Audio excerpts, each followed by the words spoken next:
இறை இயேசுவில் எனக் அன்பார்ந்தவர்களே, நம் ஜீவனுள்ள தேவனின் உயிருள்ள வார்த்தைகளை தினமும் கேட்பதன் மூலம் உங்களுக்கு நன்மையும் ஆசையும் உண்டாவதாக. இன்றைக்கு நம் உள்ளத்தில் ஆண்டவர் பேச விரும்புகிற திருவசனம் தொடக்க நூல் 18ஆம் அதிகாரம் 3ஆம் வசனம். என் தலைவரே, உம் கண்களில் எனக்கு அருள் கிடைத்ததாயின் நீர் உம் அடியானை விட்டு கடந்து போகாதிருப்பீராக. இறை இயேசுவில் எனதருமை நண்பர்களே, உங்கள் அனைவருக்கும் நம் இயேசுவின் அன்பை உரித்தாக்குகின்றேன். இன்று ஜூலை மாதம் 20ஆம் நாள், ஆண்டின் பொதுக்காலம் 16ஆம் ஞாயிற்றுக்கிழமை. நம் ரோசரி பிரேயர்ஸ் குடும்பத்தாருக்காக அனுதினமும் நான் தவறாமல் ஜெபிக்கின்றேன். இயேசு உங்களை நிச்சயம் காத்து நடத்துவார். அன்னை மரியாள் உங்களோடே துணையாக வந்துடுவார். சரி, இன்றைய முதல் வாசகத்தில் ஆண்டவர் அபிரகாமை மம்ரே என்ற இடத்தில் தேவதாரு மரங்களுக்கு அருகே தோன்றி சந்திக்கிறார். பகலில் ஒரு வெப்பமான நேரத்தில் தன் கூடாரத்தில் இருந்து அபிரகாம் பார்க்கையில் 3 மனிதர்கள் தம் அருகினில் நிற்க கண்டார். உடனே அபிரகாம் அவர்கள் முன் தரைமட்டம் தாழ்ந்து வணங்கி கூறியதுதான் இன்றைய வசனம். என் தலைவரே, உம் கண்களில் எனக்கு அருள் கிடைத்ததாயின் நீர் உம் அடியானை விட்டு கடந்து போகாதிருப்பீராக என்று வேண்டினார் அபிரகாம்.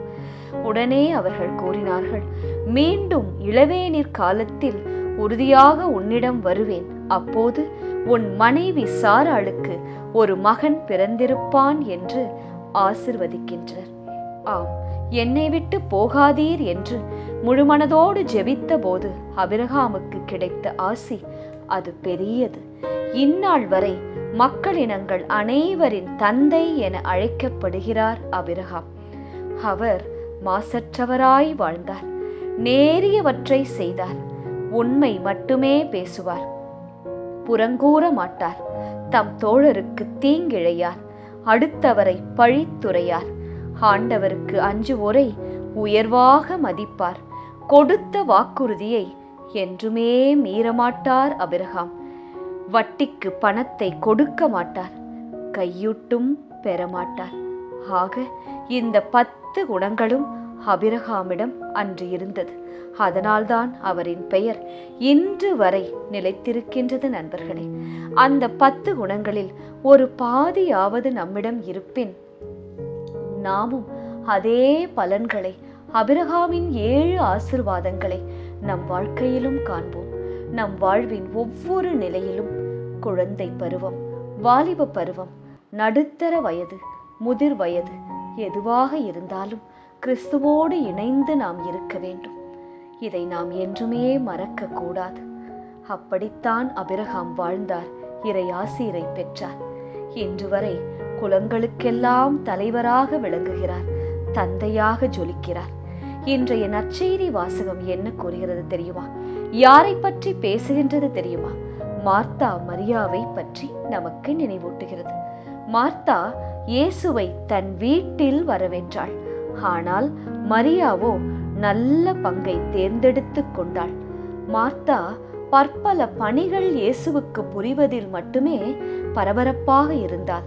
இயேசுவிடம் வேறு கம்ப்ளைண்ட் பண்ணுகிறாள் மரியாளை பற்றி. என் சகோதரி மரியா எனக்கு உதவி செய்ய மறுக்கிறாள் என்று இயேசுவிடம் கூறுகிறார். அதற்கு இயேசு என்ன பதில் கூறுகிறார் தெரியுமா நண்பர்களே? நீ பலவற்றை பற்றி கவலைப்படாதே, கலங்காதே, தேவையானது ஒன்றே. அதை யார் தேர்ந்தெடுத்தது? அந்த முக்கியமான நல்ல பங்கை யார் தேர்ந்து கொண்டது? மரியாள் தான் தேர்ந்தெடுத்து கொண்டாள். அது என்றுமே மரியாளிடம் இருந்து ஒரு நாளும் எடுக்கப்படாது. அப்படி மரியா எதை தேர்ந்தெடுத்தால்? ஆண்டவரின் காலடியில் இயேசுவின் அருகில் அமர்ந்து அவர் பேசுவதை மட்டும் கேட்டுக்கொண்டு இருந்தார். வேறு எதை பற்றியும் மரியாள் கவலைப்பட இல்லை. வார்த்தையை கேட்பதில், இயேசுவின் வார்த்தையை கேட்பதில் கவனமாயிருந்தாள் மரியாள். இவர்கள் இருவரையும் பற்றி இன்று நீங்கள் கேட்டிருக்கிறீர்கள். நீங்கள் யாரை போல வாழப்போகிறீர்கள்? மார்த்தாளை போலவா, மரியாளை போலவா? வாழ்க்கையில் எதை தேர்ந்தெடுக்கப் போகிறீர்கள்? எதற்கு செவி கொடுக்க போகிறீர்கள்? இயேசுவின் குரலுக்கா அல்லது உங்களை சுற்றி இருக்கும் உலகத்தாரின் குரலுக்கா என்று சிந்தித்து பாருங்கள் நண்பர்களே. செபிக்கலாமா? இயேசுவே என் தலைவரே, உம் கண்களில் ஆபிரகாமுக்கு கிடைத்ததைப் போல எங்களுக்கும் அருள் கிடைக்கட்டும். எங்களை இந்த நாளில் முழுமையாக ஆசிர்வதியும். நீர் உம் அடியானை விட்டு கடந்து போகாமல் எங்களோடே தங்கும், எங்கள் இல்லத்தில் தங்கும். நான் இந்த மரியாளைப் போல நல்ல பங்கை தேர்ந்தெடுத்து கொள்ள எனக்கு உதவும் ஆண்டவரே. ஆமென். இயேசு கிறிஸ்துவின் பெரிதான நாமத்தின் நிமித்தம் ஜெபிக்கிறோம். ஆமென். ஒவ்வொரு நாளும் உங்கள் உள்ளத்தில் ஆண்டவர் பேச விரும்புகிற இறை வார்த்தையை தெரிந்து கொள்ள ரோசரி பிரேயர்ஸ் சேனலை சப்ஸ்கிரைப் செய்யுங்கள். மேலும் உங்கள் நண்பர்கள் மற்றும் உறவினர்களுடன் ஷேர் செய்யுங்கள். நன்றி.